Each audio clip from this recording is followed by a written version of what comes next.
저희는 부부인데 구매 대행 같이 하고 있습니다. 저희 매출이 지금 한 1,500에서 1,800 한 사업자로 계속 꾸준히 나오다가 2,800 처음으로 찍어봤어요. 처음에 와이프가 먼저 시작했던 구매 대행에 관심이 생겨가지고 그렇게 시작하게 됐어요. 가장 큰 건 솔직히 돈 때문이 맞고요. 그리고 그 다음은 시간이에요. 아내랑도 시간 많이 보내고 싶고. 다른 사업자에 비해서 별로 초기 투자 비용이 안 들어가는 사업이다 보니까 그만큼 열심히 하고자 하는 마음이 안 생기는 것 같아요. 그래서 그 마인드셋이 진짜 중요한 것 같아요.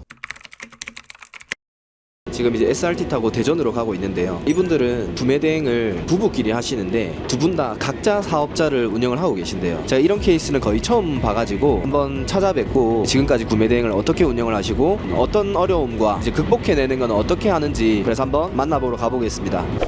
애기 없으시겠지? 점장님 안녕하세요. 안녕하세요. 간단하게 자기소개 좀 부탁드릴게요. 저희 스파르타 19기로 구매 대행 시작한 도덕. 잼잼입니다. 되게 사이가 좋아 보이시는데 어떤 사이신가요? 저희는 부부인데 구매 대행 같이 하고 있습니다. 부부인데 따로 하시는 거예요? 같이 하시는 거예요? 따로 사업자 내가지고 따로 하고 있어요. 그럼 각각 얼마나 하셨어요? 저는 지금은 전업인데 부업으로는 한 1년 조금 넘게 했다가 연차로는 한 2년 차 좀 넘은 것 같고. 저는 예전에 새벽님 블로그 하실 때부터 엄청 오래전부터 봐왔었는데 한 경력으로는 4, 5년 정도 됐고 처음에는 잘 안 맞아가지고 다시 취업을 했다가 다시 돌아와서 새벽님 강의 듣고 제대로 시작해서 남편까지 이제 전업으로 할 수 있게끔 같이 됐습니다. 그러면 사무실을 가시나요? 아니면 여기서 하시나요? 사무실 구하는 게 훨씬 능률이 많이 오른다고 하셔가지고 네. 공유 오피스로 구했습니다. 아침에 보통 몇 시에 출근하세요? 저희 아침에 9시에 출근해서 퇴근은 저녁 9시나 10시까지 하고서 퇴근합니다. 저희 매출이 지금 저 한 1,500에서 1,800 한 사업자로 계속 꾸준히 나오다가 저번 달에 대량건 1,300만 원짜리 주문 터져가지고 2,800 처음으로 찍어봤어요. 그러면 2,800이랑 잼잼님이 1,200인데 3월 달에 2,000 갈 것 같나요?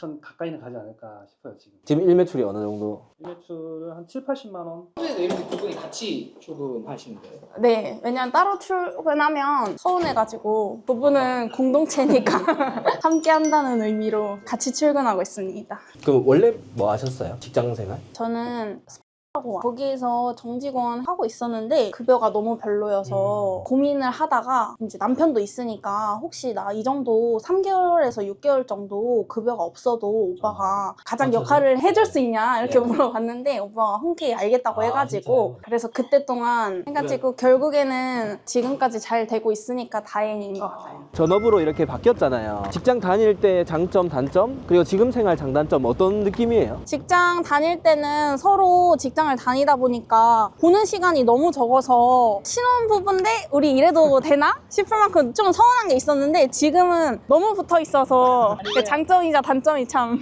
서로 싸우지는 않으세요? 처음엔 엄청 싸웠죠. 근데 지금은 서로 존중해주면서 많이 맞춰가고 있어요. 그러면 도덕님 말고 잼잼님은 원래 뭐 하셨고 이렇게 이제 바뀌게 된 계기가 어떻게 돼요? 한 10년 정도 군생활 하다가 반복적인 일상에 재미도 없고 다른 일도 해보고 싶고 해가지고 처음에 와이프가 먼저 시작했던 구매 대행에 관심이 생겨가지고 그렇게 시작하게 됐어요. 가장 큰 건 솔직히 돈 때문이 맞고요. 그리고 그 다음은 시간이에요. 아내랑도 시간 많이 보내고 싶고 나중에 먼 미래를 생각했을 때는 저희가 가족을 더 꾸리게 되면 가정에 또 더 충실하고 싶으니까 아무래도 지금 좀 더 고생해가지고 미래에는 좀 안정적으로 꾸리고 싶어가지고 도전하게 됐어요.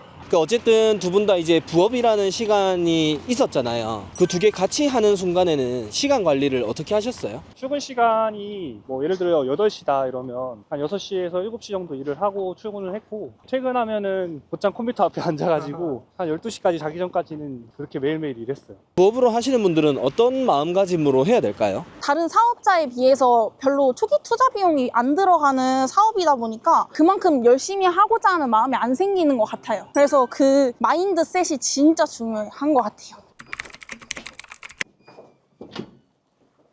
그럼 보통 이렇게 이제 사무실에 몇 시에 딱 도착하세요? 9시에 딱 도착하도록 8시 반에 출발해요. 사무실을 잡는 기준? 여기 위치나 월세 이런 거를 어떻게 고려하신 기준이 있을까요? 지방이라서 좀 저렴한 것 같아요. 한 월에 30 정도 나가고 이벤트 해가지고 첫 달은 15만 원으로 이렇게 들어갔고 저는 궁금한 게 저는 대량이나 이런 걸 안 해봤거든요. 수동, 반자동, 대량을 다 해보셨으니까 어떤 차이점이 있고 어떤 느낌인 것 같아요? 수동은 일단 사진을 하나하나 다 수집을 해야 되고 글도 하나하나 다 써야 되기 때문에 시간이 되게 많이 걸리는데 거기에 비해서 매출은 정말 미미하다고 생각을 했고, 그리고 대량은 너무 많은 상품들을 한 번에 막 수집하다 보니까 제가 미처 보지 못한 부분들에서 지재권 신고도 진짜 많이 당하고 불안해서 폐업시키고 이제 제 사업자로 반자동으로 다시 시작을 했죠. 그러면 세 가지 다 하시고 반자동을 마지막으로 하고 계시는 건데 괜찮은 것 같나요? 반자동은 진짜 최고예요. 고객들이 낚시를 하게끔 한다라고 생각을 하거든요. 고객들이 그냥 원하는 거 물고기를 낚시할 수 있게끔 그렇게 하는 것 같아요. 그렇게 하게끔 하는 게 저는 반자동의 장점이라고 생각해요. 그러면 이제 잼잼님은 현재 사업자 현황이랑 각각 매출 이런 건 어떻게 되나요? 잼잼님도 100% 반자동인 거죠? 네, 저도 100% 반자동이고 사업자는 지금 2사업자까지 지금 나 있고 1사업자는 거의 9,000개 넘었어요. 두 번째 사업자도 5,000개 이상은 돼요. 네. 매출이 1사업자는 이번 달은 3월 초긴 하지만 300만 원 정도 나오고 있고 3월 초니까 그냥 단순 계산서 3 해보면 그러면 900 정도, 900 정도 나오고요. 네, 나오는 것 같아요. 이 사업자는 지금 기준으로 180이니까 계산해보면 한 600 정도 될 것 같아요.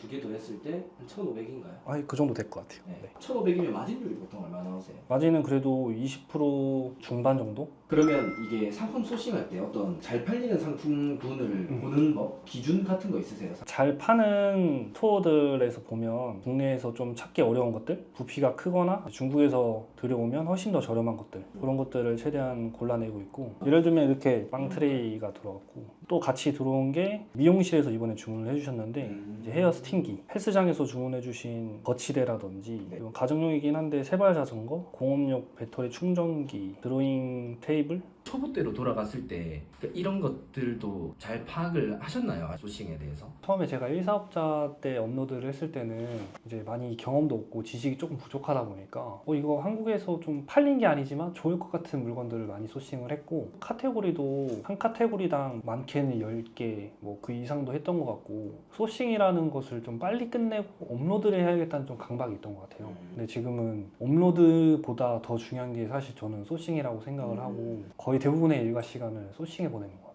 그러면 이제 소싱에 대해서는 말씀을 해주셨는데 업로드할 때 포인트 같은 건 있으실까요? 업로드는 이 반자동 방식이다 보니까 너무 중국스러워도 안 되고 너무 그렇다고 한국 제품 같이 보여서도 안 되는 것 같아서 최대한 불필요한 중국어들은 제거를 하는데 그냥 삭제 버튼만 눌러서 없앨 수 있는 중국어들 이런 네네. 것들을 삭제를 해주고, 썸네일도 상품이 어떤 상품인지가 전체적으로 보일 수 있게 그걸로 선택을 해주고, 옵션명으로 이 상품이 어떤 건지 대략적으로 알 수 있게 그렇게 해서 옵션명 가공에 좀 신경을 많이 쓰는 것 같아요. 폭발적인 건 아니지만 그래도 지금 매출이 급성장을 하신 건데 잼잼님은 노하우라고 하면 좀 어떤 게 있을까요? 뭐 남들보다 뛰어난 노하우가 있는 것 같진 않고, 부업으로도 1년 좀 넘게 해왔을 때 그래도 한 번도 놓지 않고 시간 날 때 또는 시간을 내서라도 지속해서 했었고, 그렇게 하다 보니까 상품 개수도 어느 정도 쌓이고 시간이 흐름에 따라서 알게 되는 기본 지식들, 이런 것들이 과거에 업로드 됐던 상품들에 또 접목을 시켜보고 또 안 됐던 것들 복귀도 해보고 하니까 또 매출이 좀 올라오는 것 같고, 매일매일 꾸준히 업로드를 하는 게 일단 가장 중요한 것 같고. 몇 년 차 셀러이신데 다시 처음 시작하는 분들에게 어떤 조언을 좀 해줄 수 있을까요? 예전에 수동이랑 대량을 했었다고 말씀드렸잖아요. 그때 대량 강의 들었던 분한테 따로 연락을 얼마 전에 드렸는데 이제 구매대행 끝났으니까 하지 말라고 다른 걸로 넘어오라고 하시더라고요. 근데 저는 그 말을 들어도 어차피 나는 매출 나오고 있으니까 굳건한 마음을 가지고 나는 할 거다. 알리가 들어오고 지금 많이 방해가 되는데 괜찮겠냐? 진짜 그런 거 하나도 신경 쓰지 않으셨으면 좋겠고, 저는 그거랑 아예 연관이 없다고 생각해요. 그냥 다른 플랫폼이라고 생각하고 거기는 완전 저렴한 물건을 팔고 저는 객단가 10만 원 이상 제품을 팔다 보니까 그냥 아예 다른 시장이라고 보시면 될 것 같아요. 그리고 처음 시작할 때는 매출이 금방 나오시는 분들도 물론 있겠죠. 근데 그게 저는 실력은 아니라고 생각해요. 너가 못하고 있는 게 아니라 운이 안 따라줬을 뿐이다. 꾸준히 하면 안 되는 건 없다. 이렇게 말씀드리고 싶어요. 그러면 이제 상품 판매할 때 우리가 반자동 방식 그 중에서 좀 차별화해야 된다는 얘기 많잖아요 요즘. 그런 거 어떻게 하신 게 있을까요? 이제 광고 돌리는 방법 이런 거 검색해서 찾아보고, 그리고 저는 그 효자 상품을 공장이랑 먼저 딜을 봐요. 타오바오한테 연락해가지고 내가 이 상품을 잘 팔아줄 건데 너가 나한테 이 제품의 가격을 얼마까지 줄 수 있느냐, 이 가격을 다른 사람한테도 주느냐까지 물어봐요. 그렇게 해놓고 거기에서 추가할 수 있는 옵션이나 이런 거 있으면 추가로 돈을 벌어갈 수 있도록 추가 옵션까지 해놓는 것 같아요. 광고하기 전에 이 상품을 상세 페이지나 이런 거를 가공을 하고 광고를 하나요? 그냥 돌리나요? 후자 상품 될 것 같다 판단이 되는 상품은 그냥 번역만 해요. 이렇게 그냥 번역만 해놔요. 근데 진짜 효자 상품 뭐 5개 이상, 뭐 10개 이상 팔렸다 이런 경우에는 가공을 완전 다르게 해가지고 우리 업체에서 구매하는 이유 1, 2, 3 이렇게 해가지고 엄청 다 수정해요. 자부심 있게 진짜 내가 공장인 것처럼 그렇게 해놓는 것 같아요.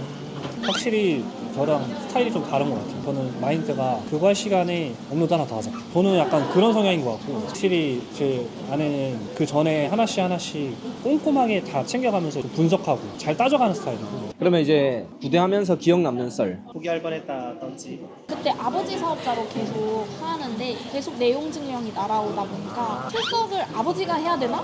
이 고민 때문에 이게 한두 번이 아니니까 대량이.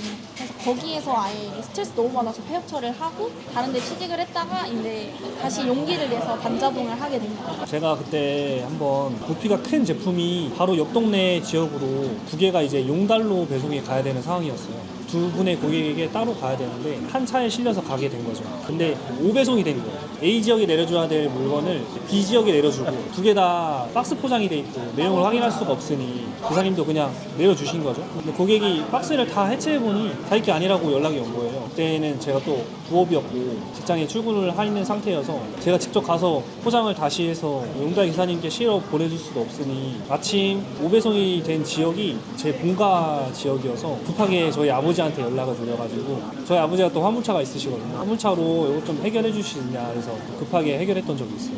나중에 맛있는 거 사드렸던 것 같아요. 그러니까 지금은 그런 거를 어떻게 대처하세요? 주문 처리할 때 잘못 배송, 파손 이런 것들요. 배대지라든지 아니면 국내 택배사랑 할 수 있는 모든 방법을 동원해서 다시 배송을 시켜드리고 제품이 파손돼서 배송되는 같은 경우에는 웬만하면 100% 환불까지는 안 가려고 노력을 최대한 많이 하고요. 사용에 문제가 크게 없는 제품이라고 하면 조금 할인을 시켜드리고 캐시백을 해드리는 방법으로 고객에게 안내를 하고 그렇지 않으면 반품을 해드리죠. 부부께서 사업자 각자 운영을 하시는데 이제 각자 뭐 얼마 정도를 돈을 벌겠다, 나는 이 정도면 만족한다라는 그런 목표 같은 게 있으신가요? 저는 한 월천 벌면 아 진짜 좋겠다 그렇게 해서 시작을 한 건데 훌륭하신 셀러분들이 너무 많다 보니까 월천보다는 그 이상을 좀 생각하고 자신감도 좀 생긴 것 같고 그러니까 불가능한 게 아니라는 거는 이제 확실히 인지는 하신 거니까 목표도 그렇게 잡으실 수 있는 거고. 저는 처음에는 회사 직원만큼만 벌자 250 정도만 벌어가면